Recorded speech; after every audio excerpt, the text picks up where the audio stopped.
아멘. 오늘은 생명 안에서의 삶이라는 제목으로 계속해서 본문을 좀 살펴보겠습니다. 우리가 지금 계속해서 살피고 있는 예수님의 약속과 보혜사 성령님과의 관계는 기독교 신앙에 있어서 가장 중요한 토대와 본질이 되는 것이라고 말할 수 있겠습니다. 예수님은 자신의 보혜사적 사역을 계속하여 이어나갈 성령님을 소개하고 계십니다. 그래서 성령님을 16절에 또 다른 보혜사라고 소개하는 것이죠. 그리스도 자신의 사역이 보혜사로서의 사역이었고 이와 동일한 사역을 이어나갈 성령님을 보내시겠다고 약속하고 계십니다. 이 일은 어떤 식으로 일어난다고 말씀드렸습니까? 예수님께서 십자가에 죽으시는 것으로부터 시작된다라고 말씀을 드렸습니다. 주님께서 십자가에서 죽으시고 하나님 아버지께 떠나시는 것으로 이루어지는 일이 바로 성령 하나님이 우리 가운데 오시는 일이다라고 말씀을 드렸습니다.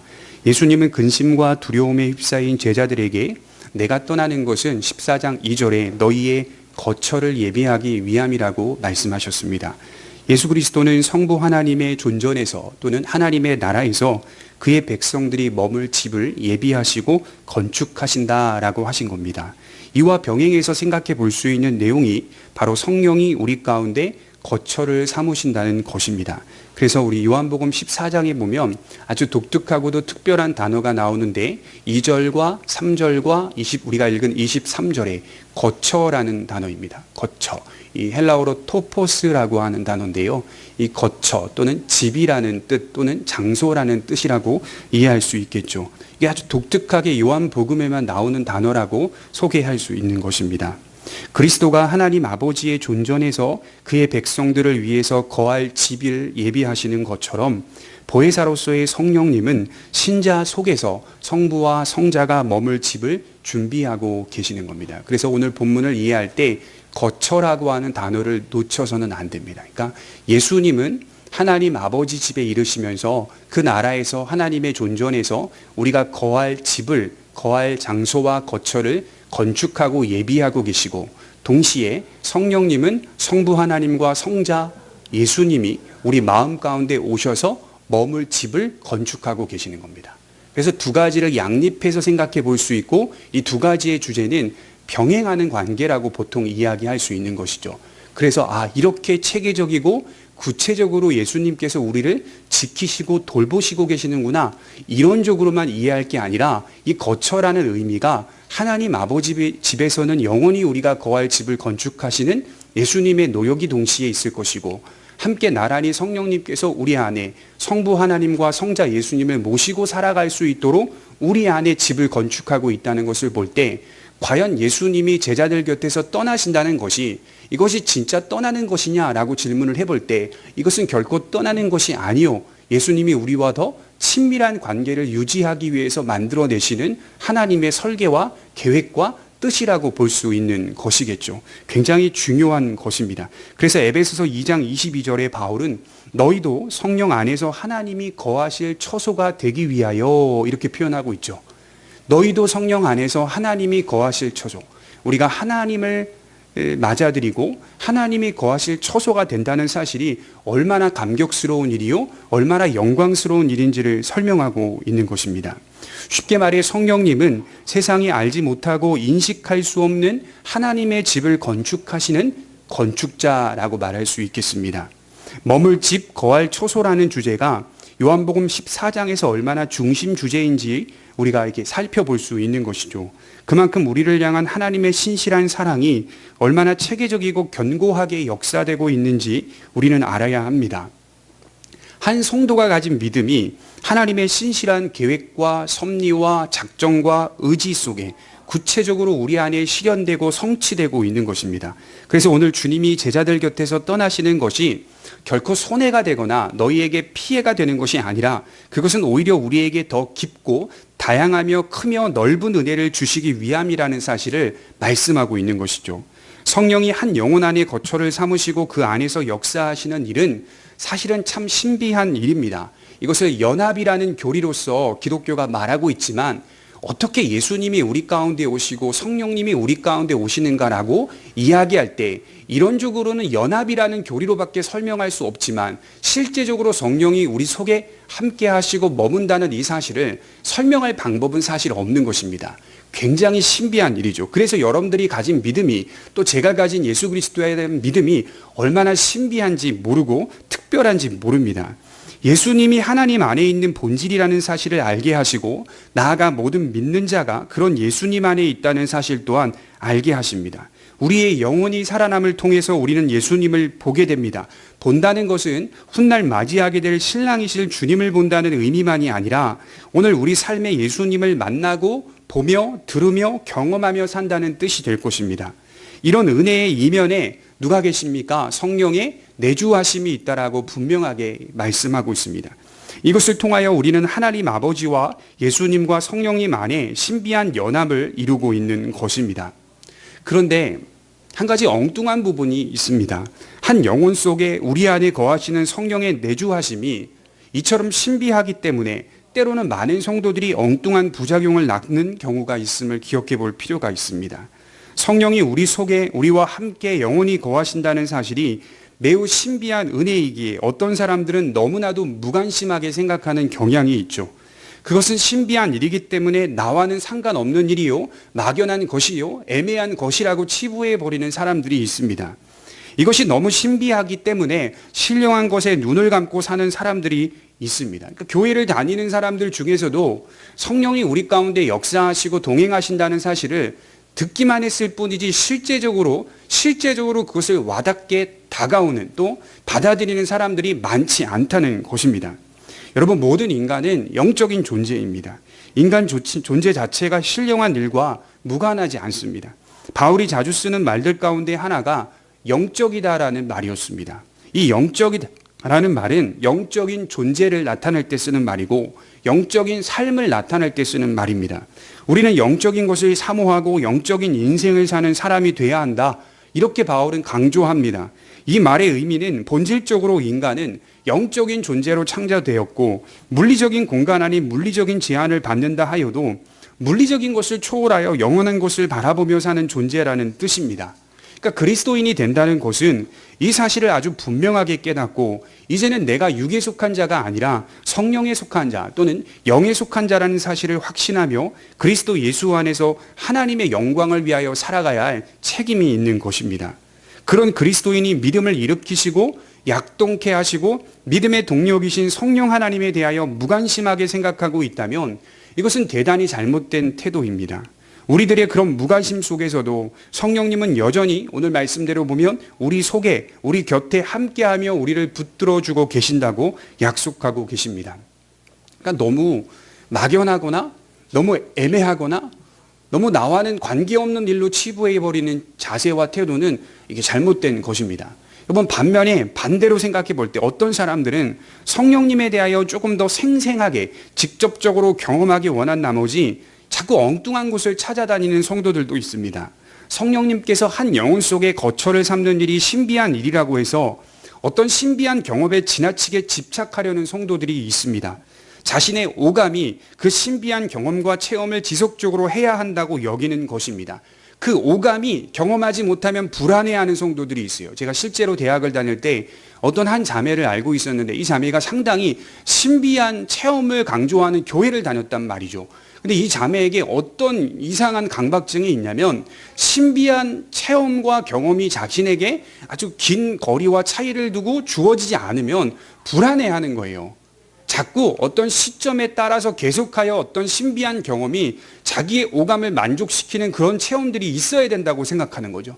그러니까 자꾸 그런 것들을 경험하기 위해 지나치게 집착하는 사람을 제가 본 적이 있습니다. 이것도 아주 크게 잘못된 자세입니다. 그래서 우리는 이 두 모습을 모두 경계해야 한다라고 말씀을 드리는 겁니다. 먼저 성령이 우리 곁에, 우리 속에 거하신다라고 하시는데, 이 말은 물리적인 의미가 아니라는 말씀을 드립니다. 성령님이 우리 육체 어느 부분에 거하신다는 뜻이 결코 아닙니다. 사람들은 이 말씀을 오해하여 지나치게 직접적으로 연결하려는 경향을 보입니다. 우리 속에 거하신다는 말이 우리 몸 어딘가에 거하고 계신다고 생각하는 것이겠죠. 성령님이 우리 속에 있어, 우리 안에 있어 라고 말할 때 사람들은 의외로 직접적으로 연결하여 마치 성령님이 우리 몸 어느 부분에 있는 것처럼 이해하고 있다는 말이에요. 그렇다면 우리 몸 어느 부분에 성령님이 거하고 계신다는 말입니까? 우리의 심장입니까? 우리의 머리입니까? 아니면 우리의 가슴입니까? 17절에 보면 그는 진리의 영이라 세상은 능히 그를 받지 못하나니 이는 그를 보지도 못하고 알지도 못함이라.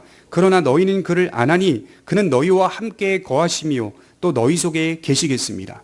우리는 성령이 우리 안에 거하신다는 말씀을 들으면 우리 마음에 또는 우리 영혼에 계신다라고 이해합니다.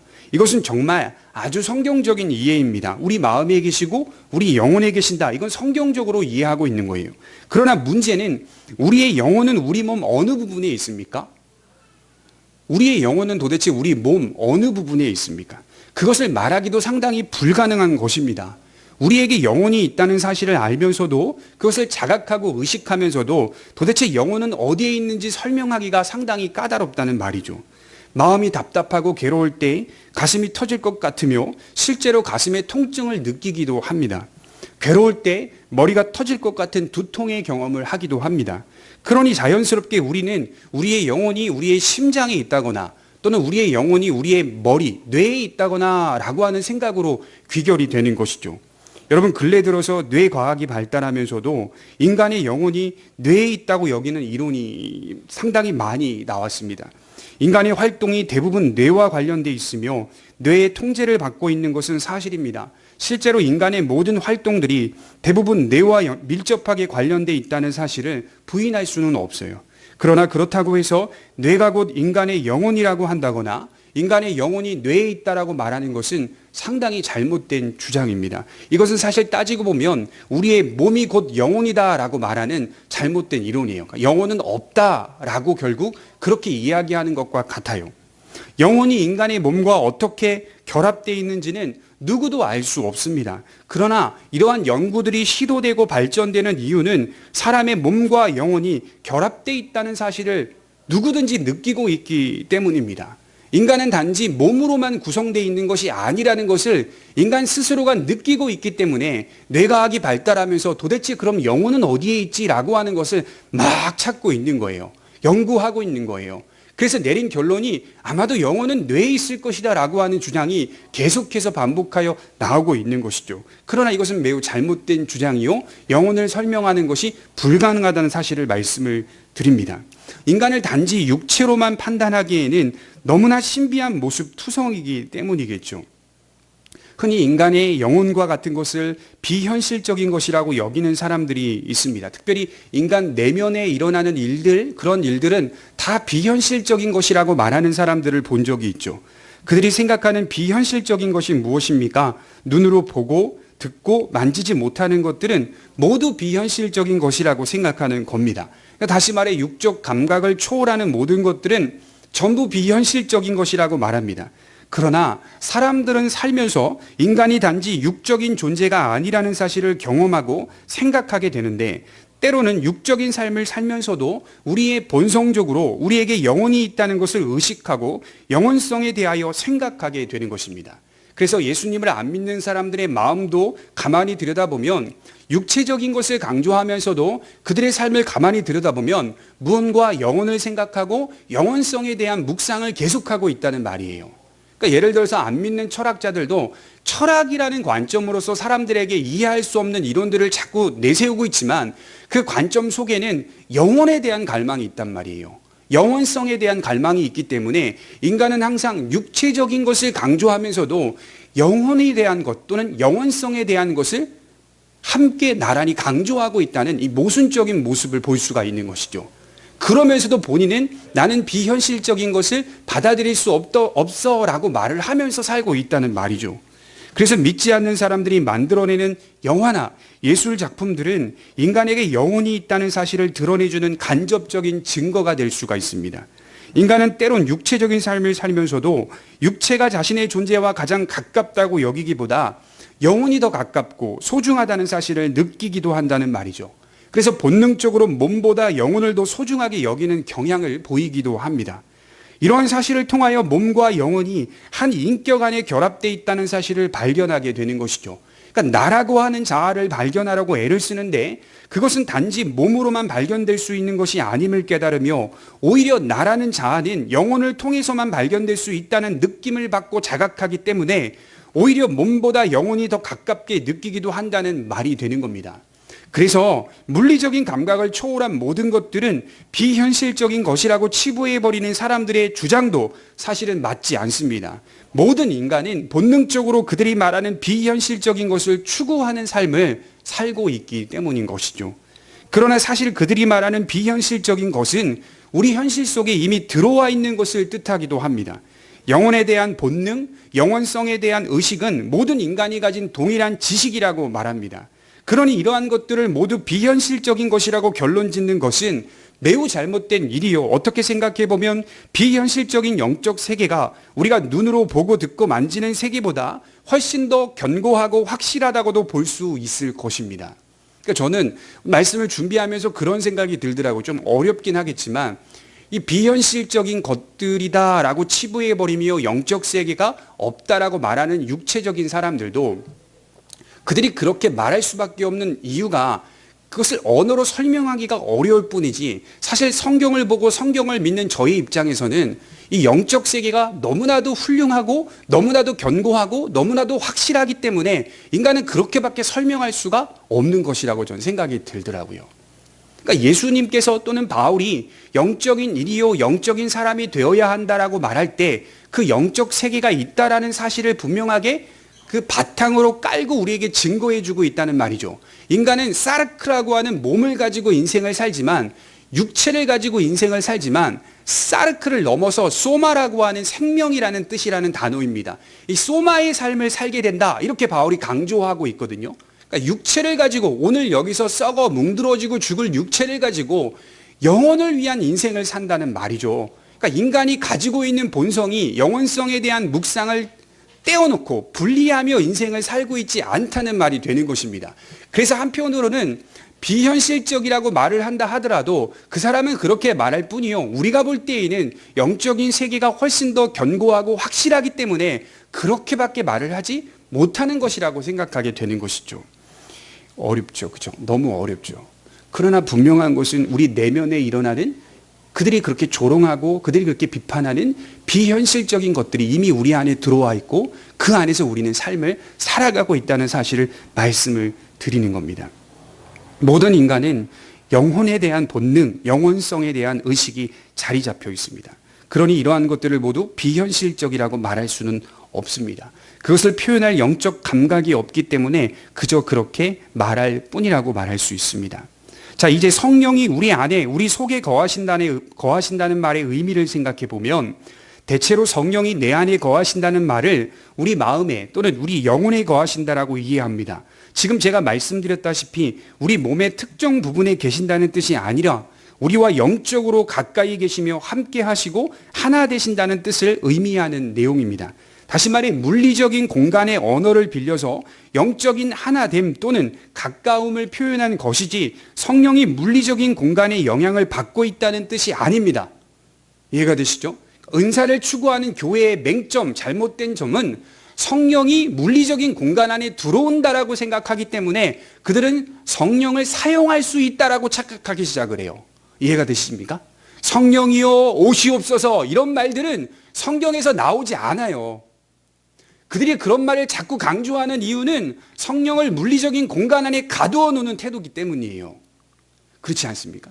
반대로 뒤집어보면 인간 자체가 물리적인 공간 안에서 시공간의 지배를 받고 인생을 살고 있지만 그럼에도 불구하고 때로는 인간이 살아가는 현 주소가 물리적인 공간을 초월하여 생각하는 경향도 있기 때문에 어떻게 보면 인간 자체가 육적인 몸을 가졌으나 영혼을 향한 본능과 의식을 자꾸 가지며 자각하고 있기 때문에 인간조차도 물리적인 공간을 벗어나는 초월하는 그런 마음들을 갖고 있거든요.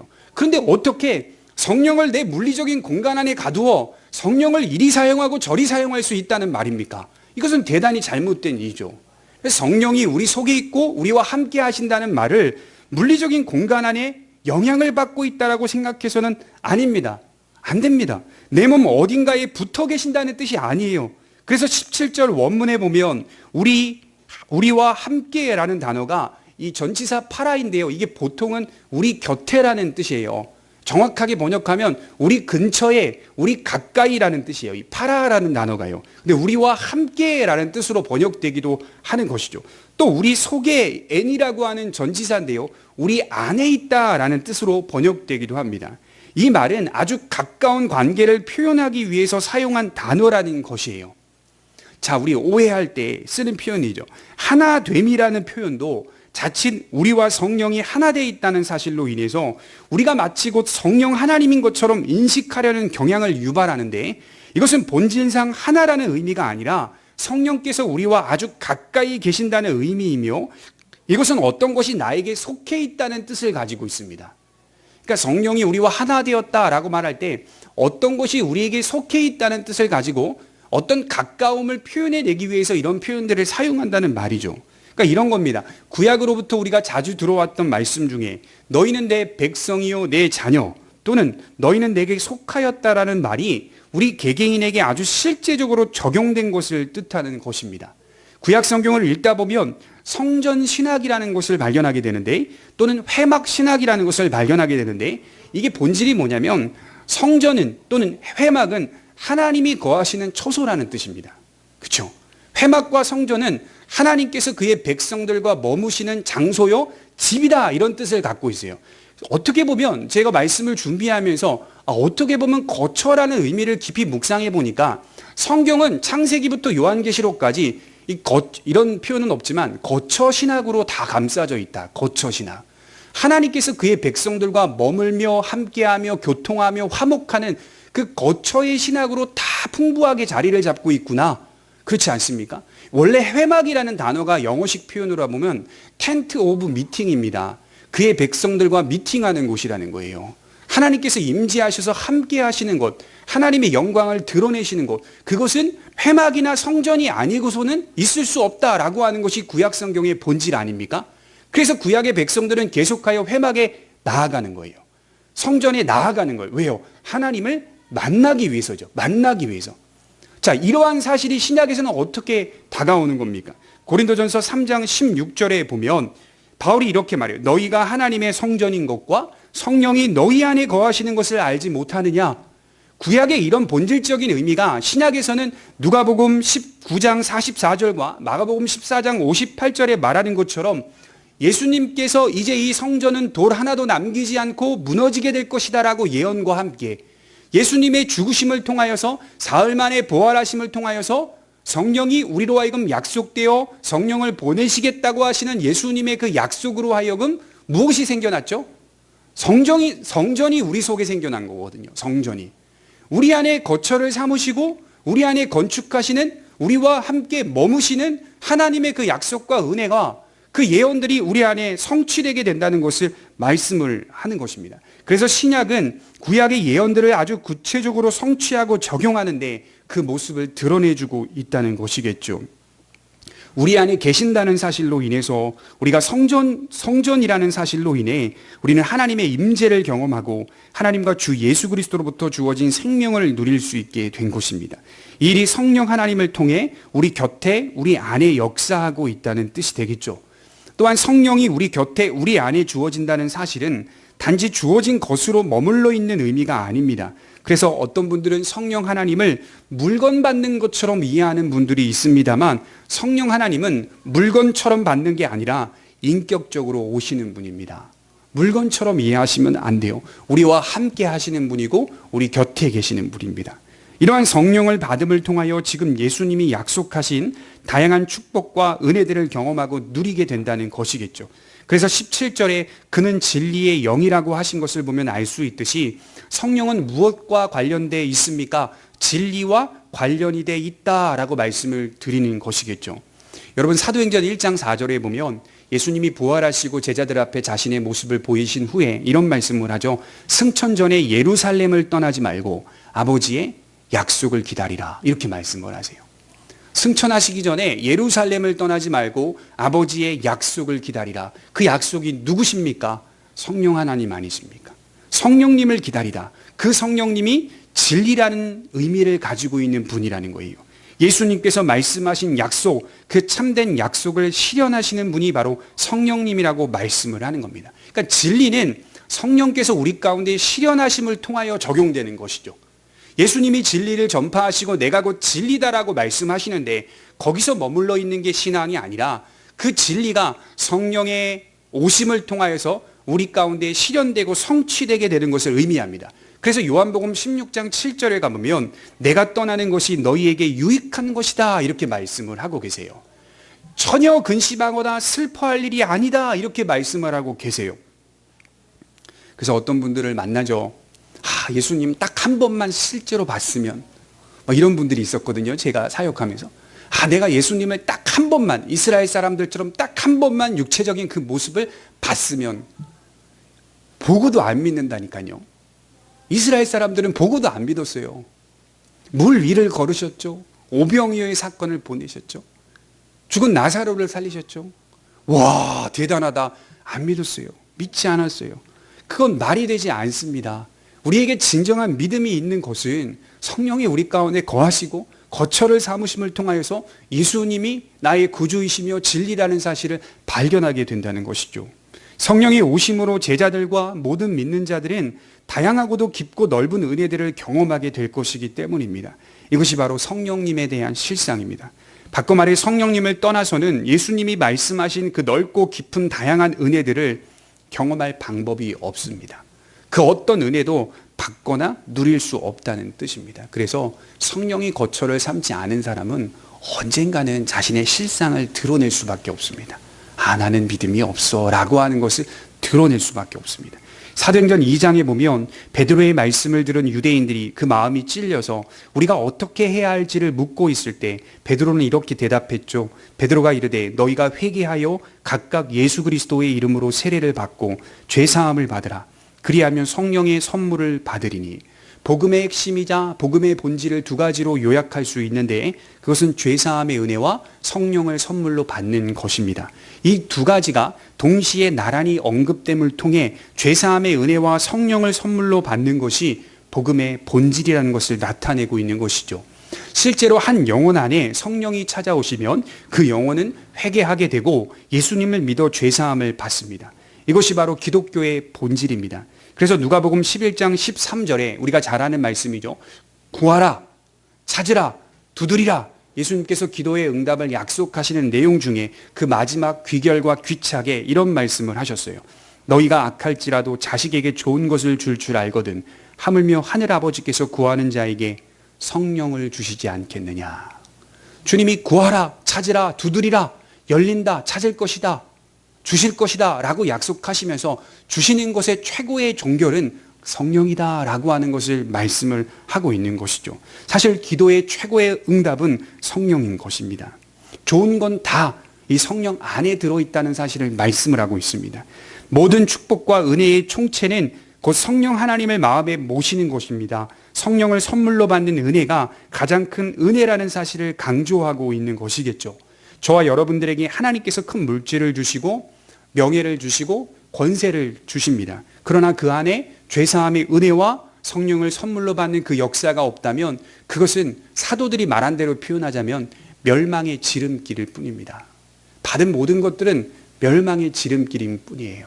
우리가 받은 것들 안에 죄사함의 은혜와 성령을 선물로 받는 그 일이 가장 크다는 사실을 우리가 여전히 느끼고 있어야 하는 것입니다. 우리에게 성령과 죄사함의 은혜가 가장 큰 복이요 본질입니다. 은혜의 총체 속에서 우리는 다양한 축복들을 경험하는 것이 바람직한 것이겠죠. 이러한 성령의 임하심은 에베소서 1장 13절에 바울이 말한 것과 같이 그 안에서 너희도 진리의 말씀 곧 너희 구원의 복음을 듣고 그 안에서 또한 믿어 약속의 성령으로 인치심을 받았으니. 성령은 구원의 날까지 한 신자를 인치신다. 한 신자의 구원을 보증하신다라고 합니다. 그래서 오늘 영원히 함께 하실 것을 약속하시는 겁니다. 영원히라고 하는 단어가 나오는 이유가 여기에 있는 거예요. 한번 들어왔다 나갔다라는 개념이 아니라 오늘 내가 어그러지고 실패하고 믿음에서 낙심하는 것 같으나 그럼에도 불구하고 여전히 다시 일어나 하나님 앞에 나와 하나님 안에서 위로를 받고 격려를 받는 이유가 내 의지 때문이 아니라 내 노력 때문이 아니라 그것을 포함하여 내 이면에 역사하고 계시는 성령의 동력 때문입니다. 약동케 하시는 은혜 때문이다 라고 말할 수 있습니다. 그리고 성령은 거하시는 것으로 끝나지 않고 무엇을 우리 안에서 이루어 가시는 의미가 담겨 있습니다. 23절에 한번 보시면 23절에 예수께서 대답하여 이르시되 사람이 나를 사랑하면 내 말을 지키리니 내 아버지께서 그를 사랑하실 것이요 우리가 그에게서 가서 거처를 그와 함께 하리라. 우리 영혼에 대한 다양한 일들이 일어나고 있다는 사실을 말씀을 하고 있는데 그것은 우리가 삼위 하나님의 사랑을 받고 또 사랑을 하며 그의 말씀을 지키는 것으로 나타난다는 것입니다. 여러분 여기서 주의해야 할 게 하나 있어요. 주님을 사랑하고 주님께 순종하는 것은 성령을 받기 위한 조건이 아니라는 말입니다. 말씀은 그렇게 기록되어 있는데 주님을 사랑하고 순종하는 그 일은 조건이 아니라는 말이에요. 주를 사랑하여 순종하는 것은 성령을 선물로 주시는 목적과 결과로 보는 것이 타당한 겁니다. 이것은 목적과 결과라는 거예요. 여러분 갈라디아서 3장 2절을 한번 찾아볼까요? 갈라디아서 3장 2절입니다.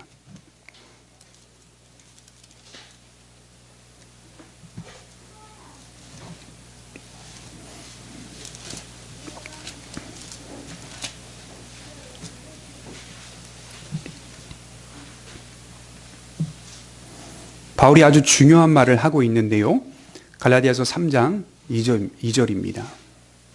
우리 3절까지 한번 읽어보겠습니다. 시작.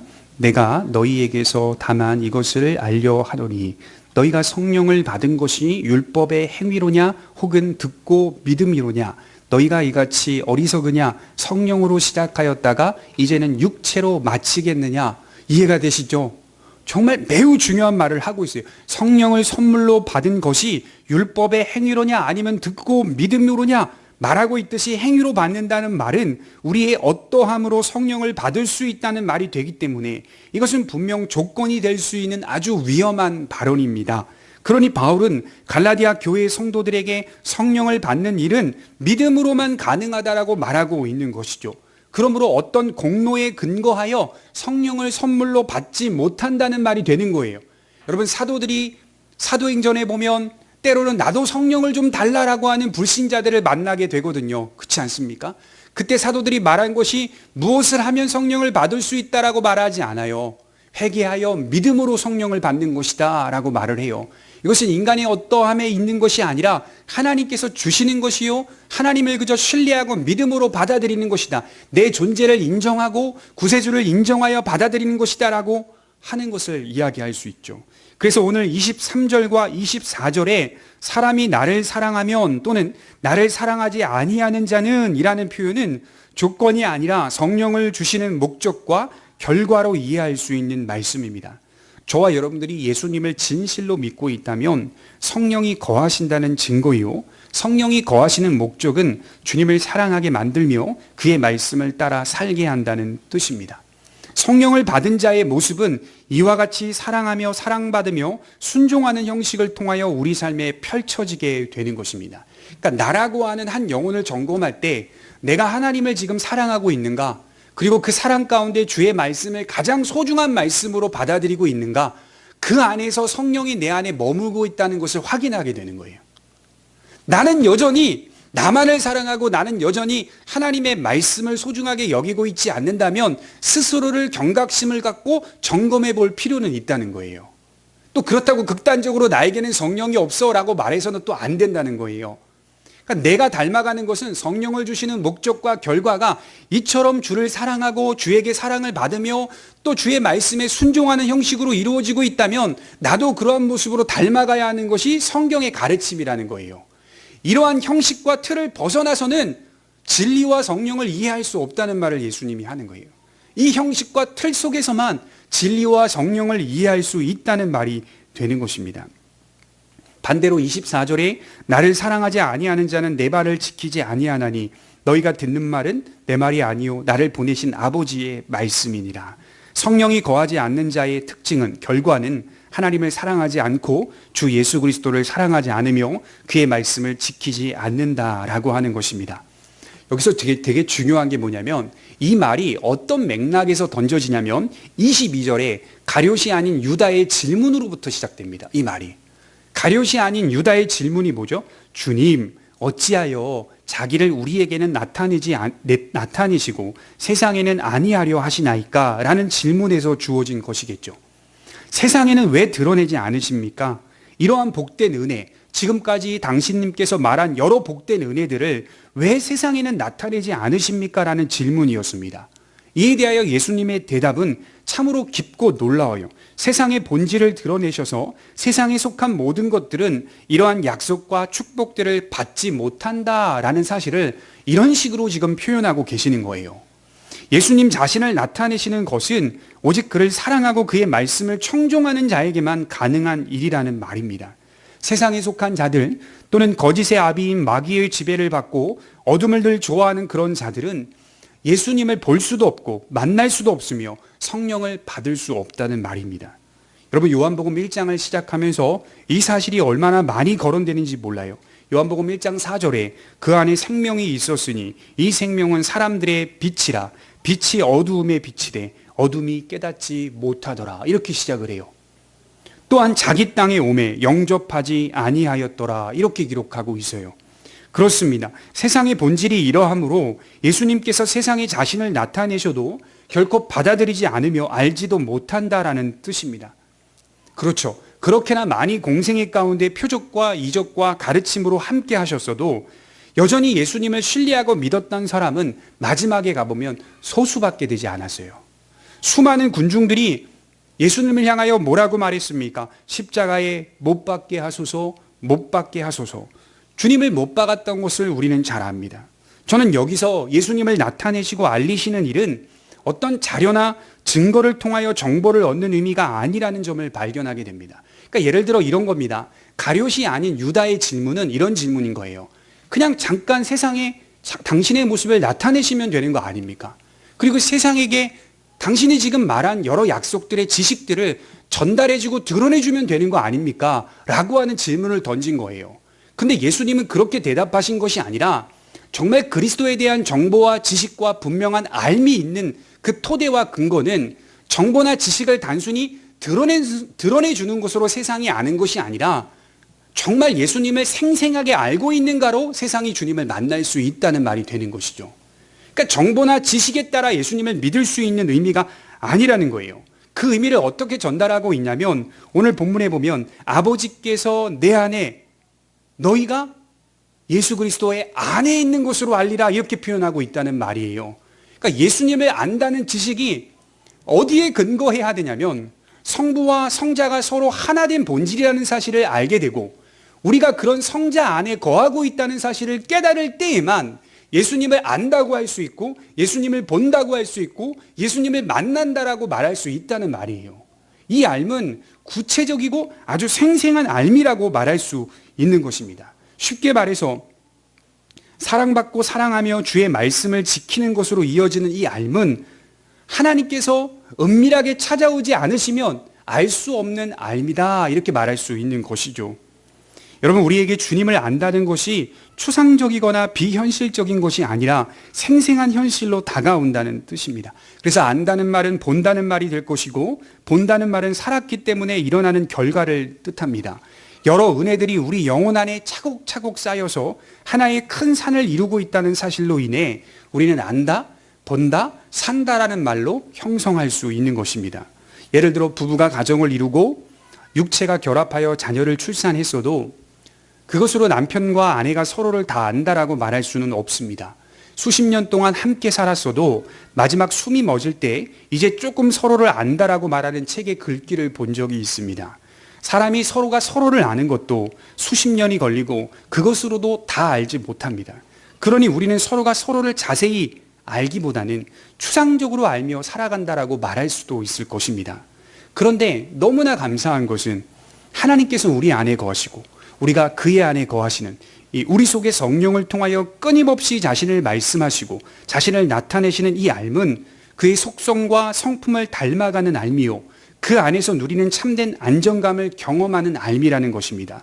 그것은 결혼한 부부가 서로가 서로를 안다는 의미 정도가 아니라 하나님의 말씀을 통한 생생하고도 직접적이며 구체적인 알미라는 뜻입니다. 그러니까 여러분, 내가 내 남편을 아는 것보다 아내가 또 남편을 아는 것보다 우리가 하나님을 아는 것이 더 생생한 겁니다.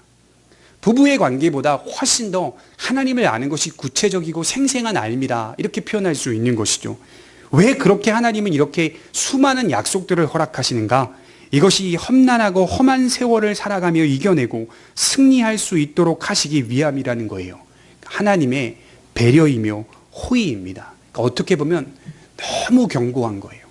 그러니까 성도들을 사랑하시고 그 영혼들을 결국 승리하게 만드시는 이유는, 야, 내가 믿었기 때문에 난 구원받아. 우리는 이 정도로밖에 말하지 못하지만 하나님의 설계도, 요한복음 14장 안에 있는 설계도를 들여다보면 너무 견고해요. 너무 확실해요. 너무 다양한 은혜들을 우리에게 허락하시고 보증으로 성령을 주시기 때문에 그 안에서 어그러지고 슬퍼하고 낙심해도 또 다른 은혜로 또 일으켜 세우고, 이 은혜가 다달 때쯤, 물론 다달진 않지만 이 은혜로 하여금 우리가 지루하고 힘들어할 때쯤 다른 은혜로 또 역사하셔서 우리의 발걸음들을 일으켜 세워서 우리가 가야 할 목적지들을 똑바로 가게끔 만드시는, 그래서 천로육전이라는 만화나 책들을 보면요, 결국 크리스찬이 그 길을 갈 수밖에 없는 원인이 뭐냐 이거예요.